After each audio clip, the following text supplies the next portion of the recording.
kita refleksi dulu lah sedikit. Minggu lalu kan kita sudah belajar pembukaan Undang-Undang Dasar Negara Republik Indonesia tahun 1945. Di situ kita membahas apa makna alinea pembukaan. Alinea pembukaan dari alinea pertama sampai alinea keempat.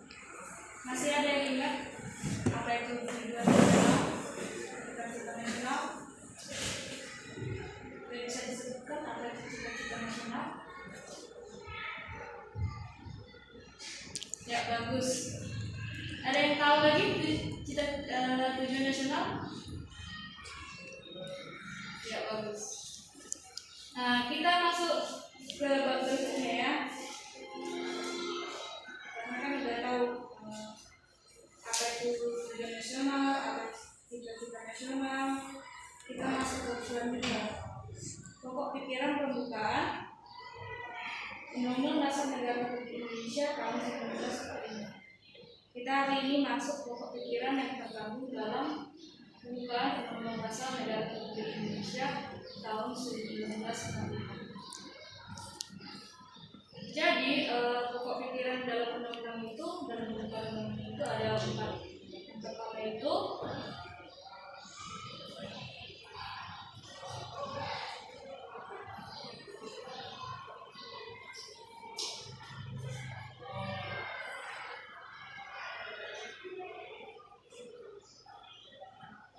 itu ada persatuan.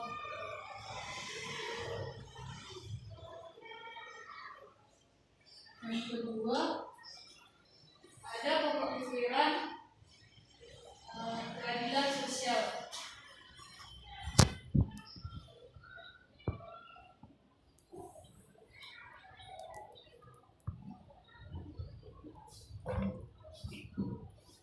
Yang ketiga ada kedaulatan rakyat.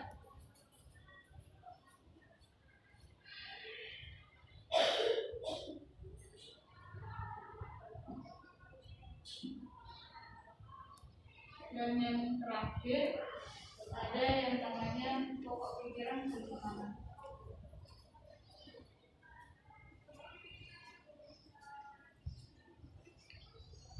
Kenapa kita membahas pokok pikiran ini? Karena ini termasuk pancaran dari nilai-nilai Pancasila. Jadi yang pertama itu pokok pikiran persatuan. Ini berasal dari negara melindungi segenap bangsa Indonesia dan seluruh keluarga Indonesia dengan berdasarkan atas persatuan. Yang terkandung dalam pokok pikiran pertama ini, persatuan ini, itu bisa kita simpulkan dari yang tadi. Oke, diterimanya paham negara persatuan. Lalu ada namanya negara melindungi segenap bangsa dan wilayahnya. Maksudnya di sini segenap bangsa dan wilayahnya adalah masyarakatnya, penduduknya, sama tanah dan segala sumber daya alam yang ada di negara kita ini. Ini disatukan dan terjadilah yang namanya negara Indonesia karena asas persatuan. Baru selanjutnya itu ada keadilan sosial, yang dimana pokok pikiran ini berasal dari negara hendak mewujudkan keadilan sosial bagi seluruh rakyat Indonesia. Bisa kita simpulkan bahwa negara kita ini adalah negara yang ingin mewujudkan suatu keadilan sosial bagi seluruh rakyatnya. Di antaranya dengan mewujudkan suatu kesamaan hak dan kewajiban, tidak memandang bulu. Yang kedua itu negara mewujudkan cita-cita nasional dan tujuan nasional kita. Ada yang tahu apa itu cita-cita nasional? Yang tadi ya yang disampaikan temannya, cita-cita nasional itu membuat cita-cita negara dan mewujudkan cita-cita negara kita itu yang menjadi negara merdeka, bersatu, berdaulat, adil dan makmur. Selanjutnya itu negara hendak mewujudkan satu tujuan negara yang ada di alinea keempat.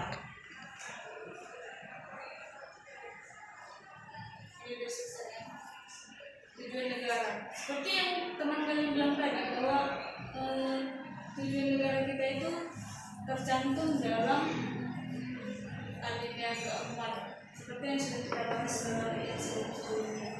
Jadi kalau yang keadilan sosial ini adalah pancaran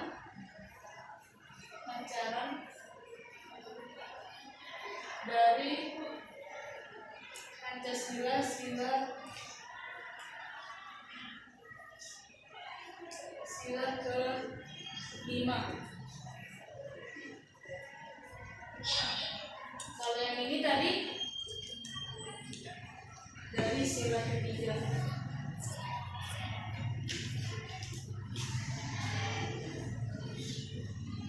Baru selanjutnya kita masuk dalam kedaulatan rakyat. Pokok pikiran kedaulatan rakyat ini bisa kita simpulkan dari negara yang berkedaulatan rakyat berdasarkan atas kerakyatan dan kedaulatan atau perwakilan. Jadi ini mengandung pokok pikiran bahwa rakyat ini harus ada wakil rakyatnya supaya hak-hak kita sebagai warga negara itu bisa kita berikan kepada petinggi-petinggi negara yang akan diwakilkan oleh wakil rakyat. Selanjutnya, ini juga berfungsi sebagai adanya pengakuan kedaulatan rakyat. Seperti yang kita ketahui bahwa negara kita ini adalah negara yang dipimpin oleh rakyat, dipilih oleh rakyat, dan untuk kesejahteraan rakyat.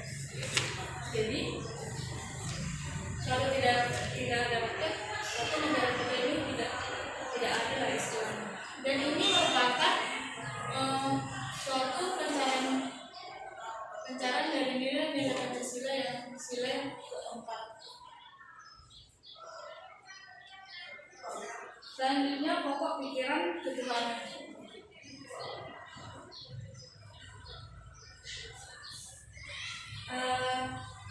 Pokok pikiran keempat ini di mana negara berdasarkan atas ketuhanan yang Maha Esa menurut dasar kemanusiaan yang adil dan beradab.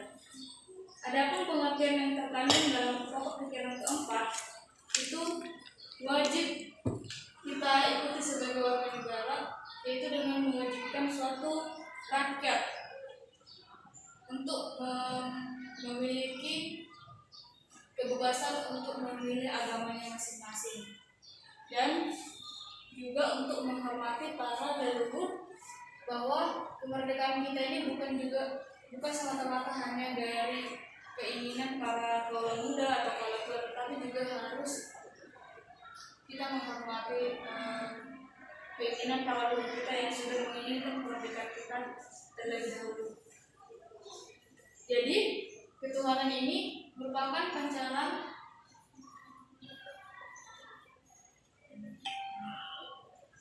dari Pancasila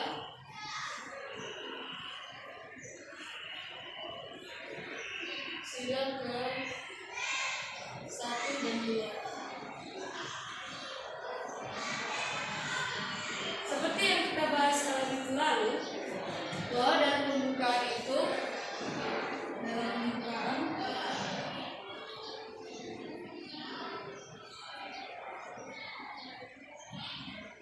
ada yang dinamakan cita-cita negara,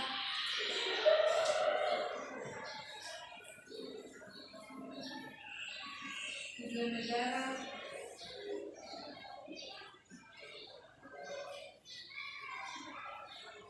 dan dasar negara.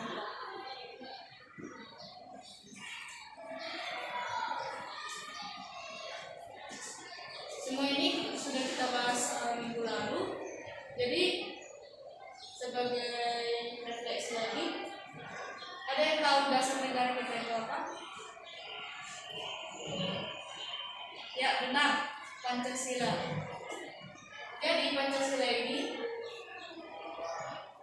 ada dalam pembukaan alinea keempat, di mana Pancasila ada 5 sila. Empat tanah itu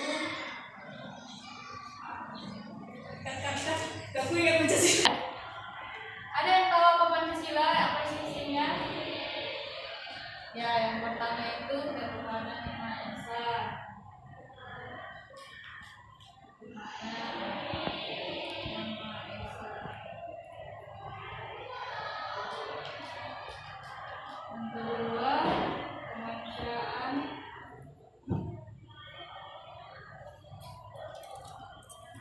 adil dan beradab.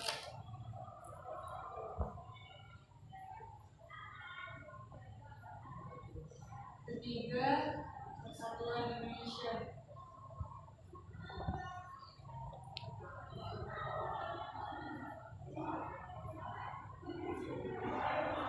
Keempat, kerakyatan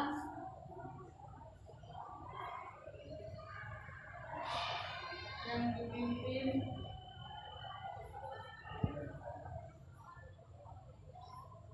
oleh hikmat,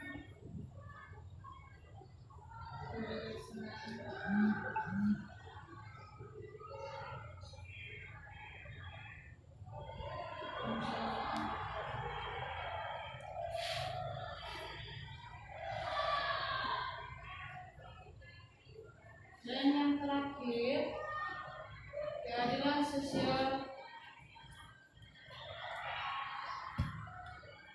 bagi seluruh rakyat Indonesia.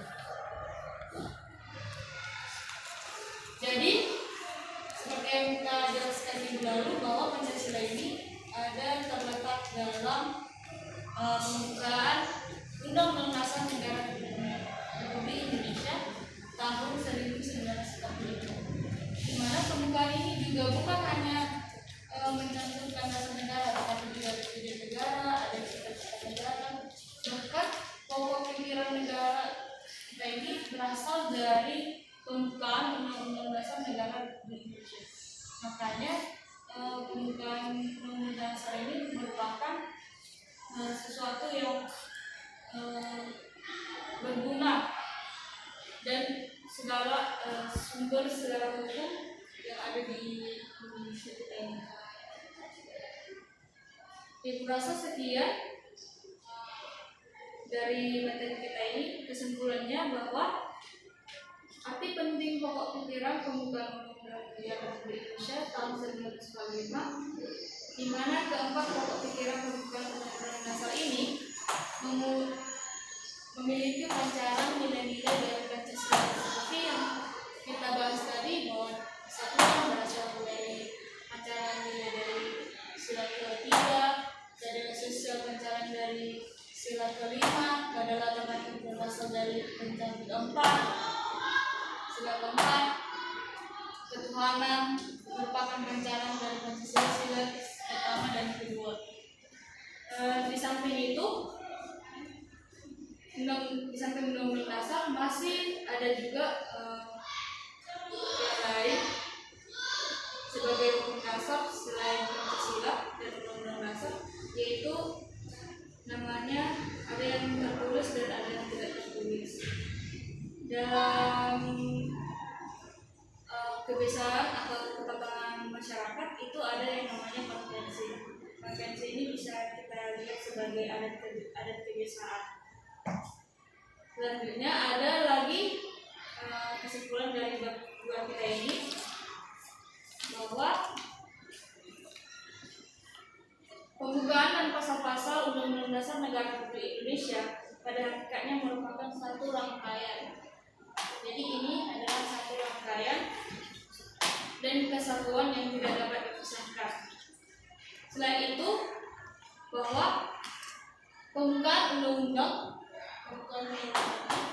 seperti yang dikatakan tadi, bahwa pembukaan undang-undang ini adalah sumber hukum tertinggi di negara kita.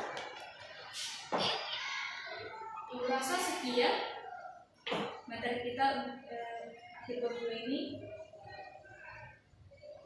Ibu akan kasih 5 soal untuk kalian kerjakan.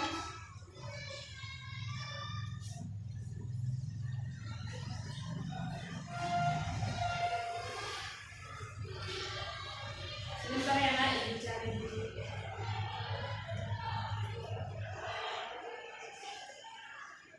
Oke, ibu kan ditekan kalian catat ya.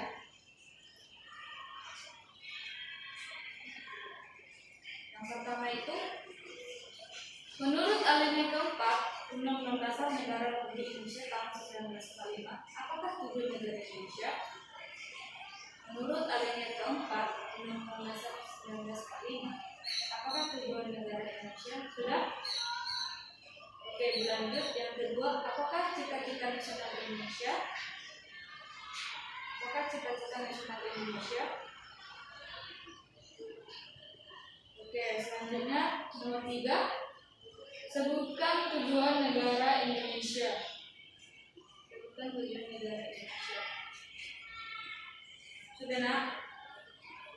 Yang keempat, tuliskan isi pasal 1 ayat 1 Undang-Undang Dasar 1945.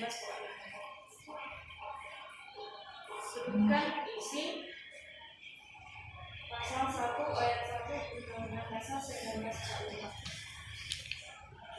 Oke, yang terakhir ya. Menurutmu bagaimana seorang pelajar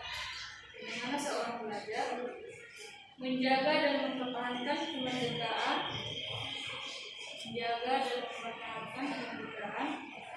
Republik Indonesia?